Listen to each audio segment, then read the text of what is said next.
Hello viewers, welcome to the UN College digital class. I am Pratichi Das, lecturer in MCom Finance and Control.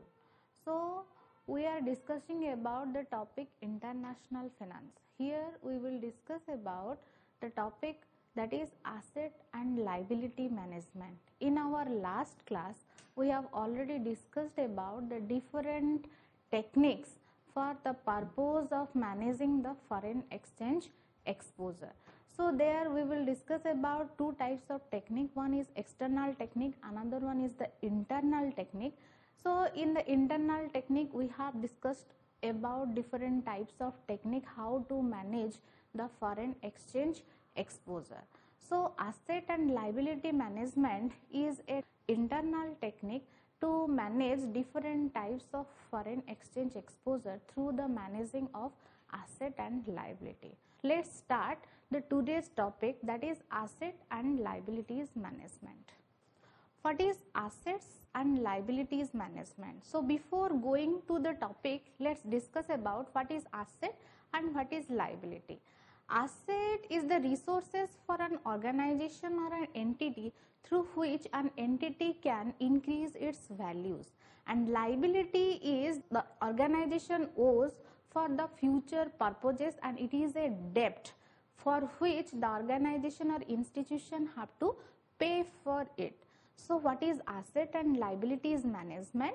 It is a mechanism to address the risk faced by a bank due to a mismatch between assets and liabilities, either due to liquidity or change in interest rates. Bank and other financial institutions provide services which expose them to various kinds of risk like credit risk, interest risk and liquidity risk. And asset and liability management models enables institutions to measure and monitor risk and provide suitable strategies for their management. So, every organization, institution or any nation, they are transacting with other nations. Every nation is transacting or they are making international transactions with other nations. So for every organization, institution or entity or for a nation, they make a asset and liabilities. All the assets and liabilities are shown in the balance sheet. So balance sheet is a statement which shows the financial position of the organization or institution. So balance sheet contains all the assets and liabilities of the organization. So balance sheet must be balances between all the assets and liabilities. That means all the assets and liabilities of the organization or institution must be matched at the end of the year.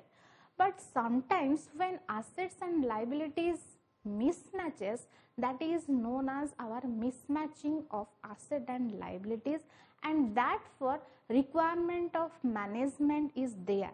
Therefore, we are needing a management process for managing the mismatching of assets and liabilities, and that is known as our asset and liability management.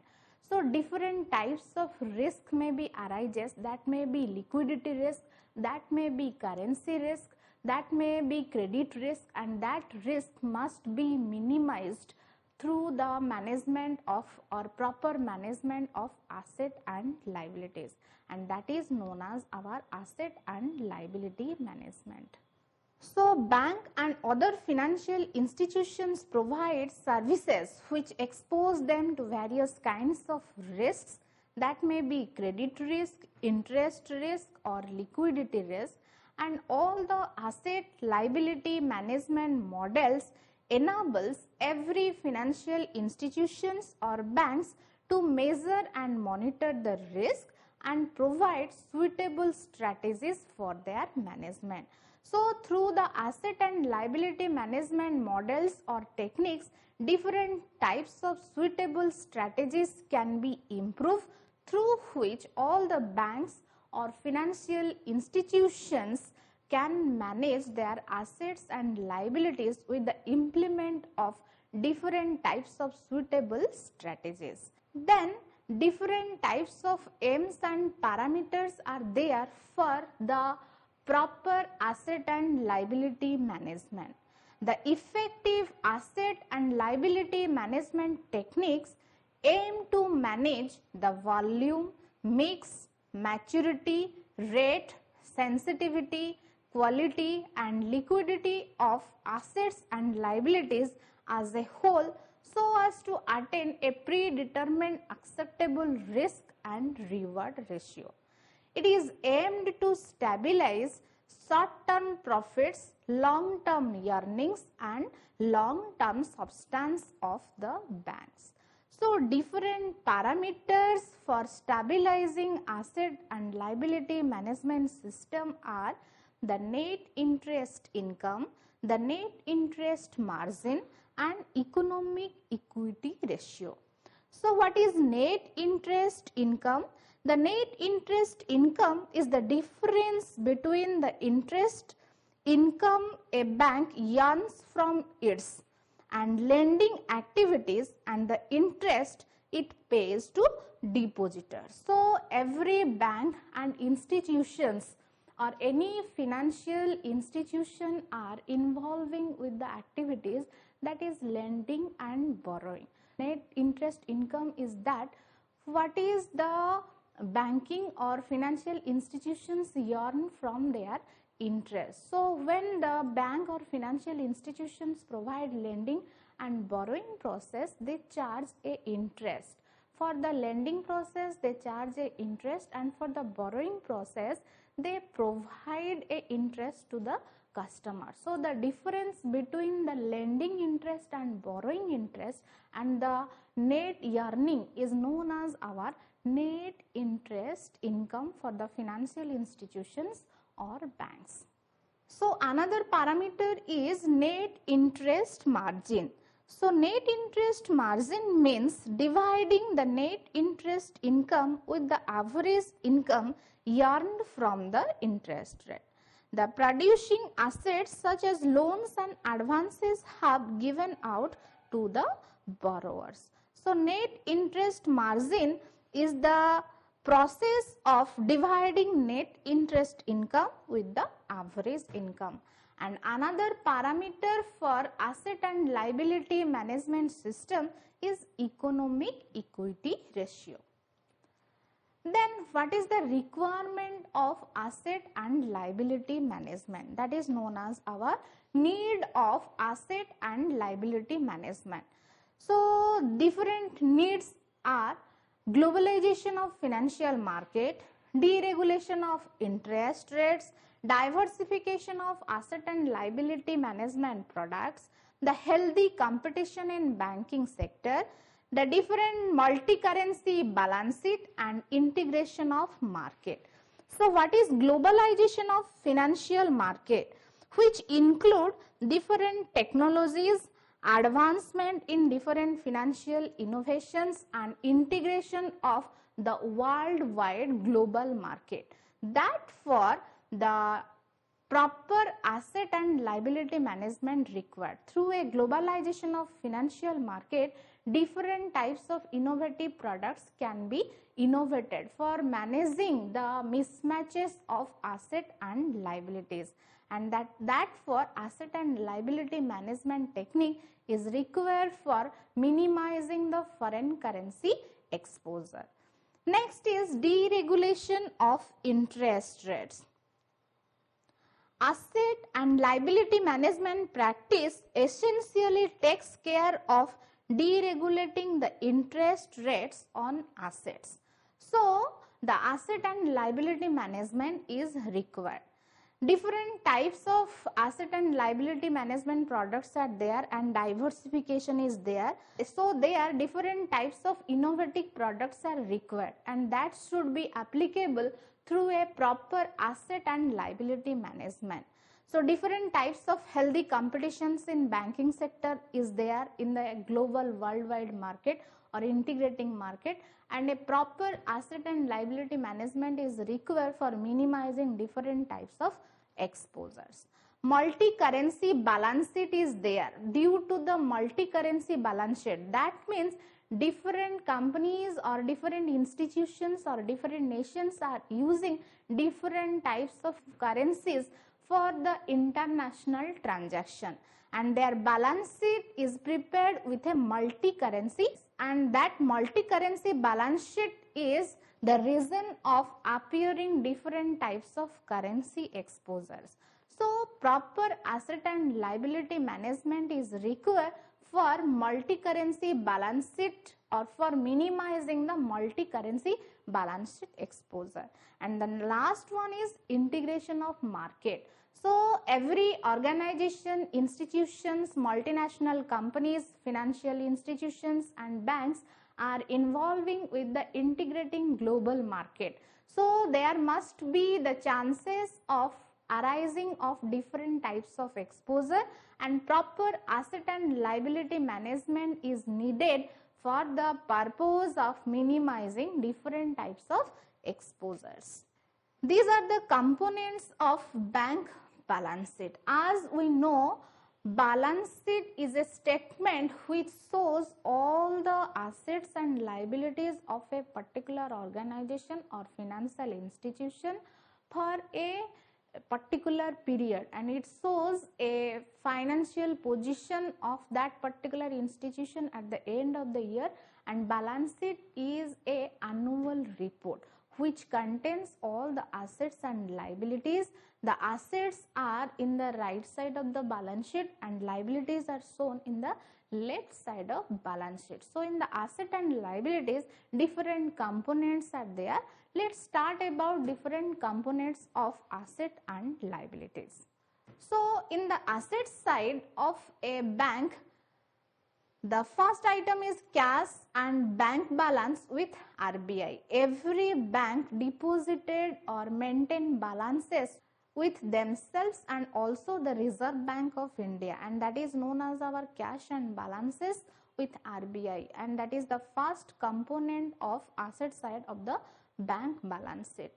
Second is the balance with banks and money at call and short notices. The third one is different investments of the banks are shown in the assets, because through the process of investment bank earns money.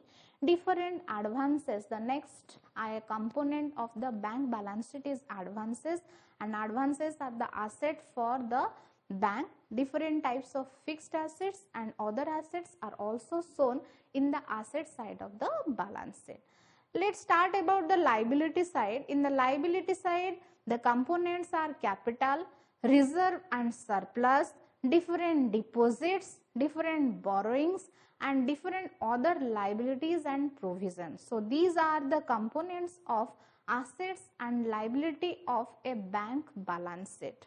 Asset and liability mismatch. So, we are implementing the asset and liability management for the purpose of asset and liability mismatch.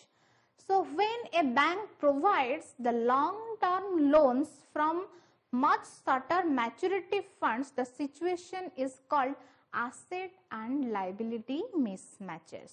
So, the consequences of such mismatches are interest rate risks, liquidity risks and currency risks. So, when bank provide different types of loans or long-term loans for a short period of time or much short period of time, that is known as our mismatching of asset and liabilities. Mismatches of asset and liabilities. Through the mismatching of asset and liabilities, different types of risks are arises. That may be currency risk, that may be liquidity risk or that may be interest rate risk. So, mismatching of asset and liabilities contains different types of risk for which the different types of asset and liability management must be applicable for a suitable strategy or through a suitable strategy, and that is known as our mismatching of asset and liabilities and different techniques. So, let us start about the interest rate risk, which is the first consequences of the mismatching of asset and liabilities. So interest rate risk refers to volatility in net interest income or variation in net interest margin. Before we have already discussed about the net interest income and net interest margin.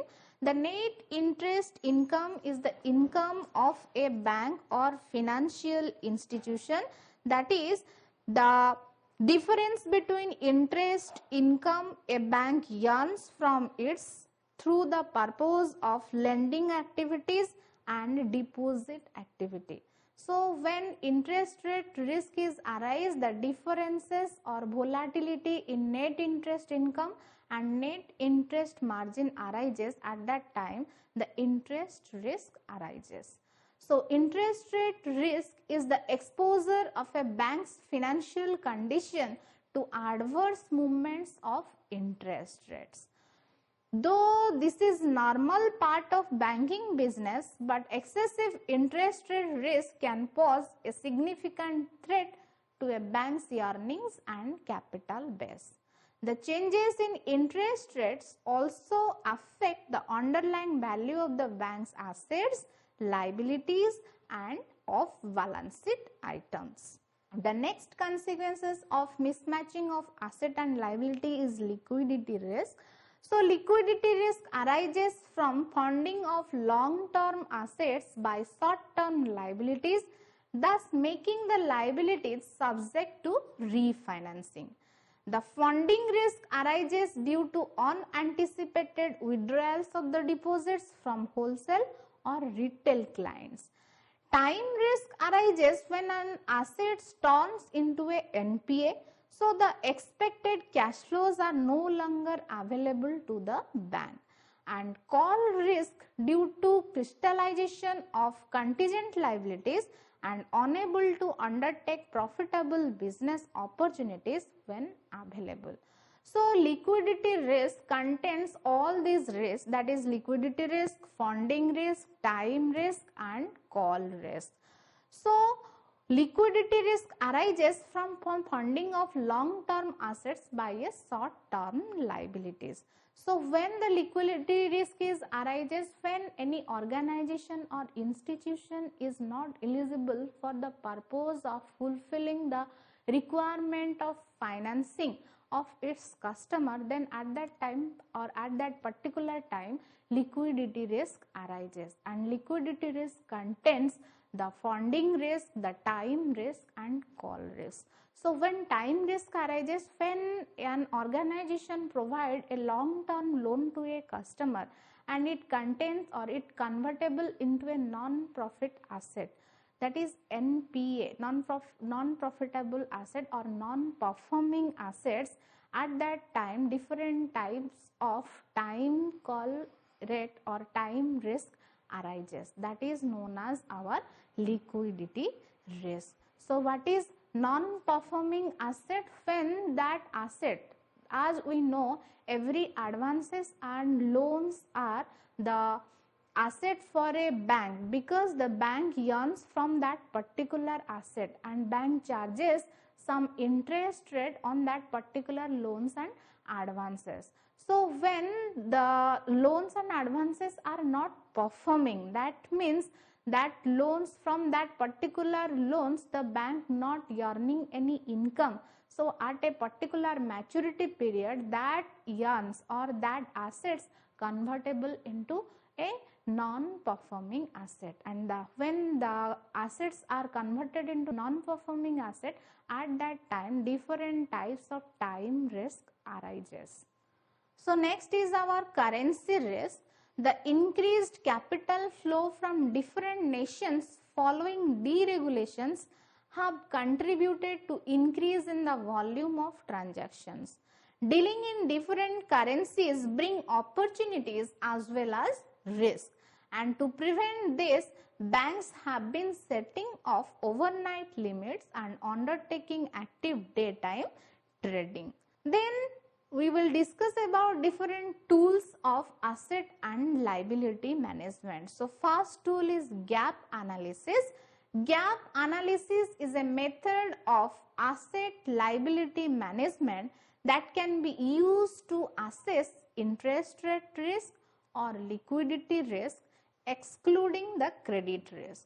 It is a simple interest rate risk measurement method that conveys the difference between rate sensitivity assets and rate sensitivity liabilities over a given period of time. So, gap analysis is a method of measurement of the gap between different asset and liability management of interest rate risk or liquidity risk excluding the credit risk. So, next tool is our duration method. Under this method, impact of changes in interest rate on the market value of assets and liabilities is considered, and duration analysis is carried out with respect to cash flows and average maturity. Another tool for asset and liability management is risk management. Under this process, the risk profiles of assets and liabilities are evaluated to ensure that they are within the acceptable levels of risk. The availability of hedging mechanism would facilitate the risk management. So, as we know, different types of risks are arises in the asset and liability of mismatches. That may be interest rate risk, that may be liquidity risk, or that may be currency risk. So, risk management is needed for the purpose of mismatching of different assets and liabilities, and that is needed for managing the mismatches of asset and liabilities. So, risk management is needed for the purpose of mismatching of different assets and liabilities, and that is needed for managing the mismatches of asset and liabilities. So, risk management is a tool for asset and liability management technique for minimizing different types of risk or maintaining different types of risk and exposures, and that is known as our risk management technique tool for a effective asset and liability management. Another tool for asset and liability management is value at risk method. It is a statistical measure of the riskiness of financial entities or portfolios of assets over a specific time frame.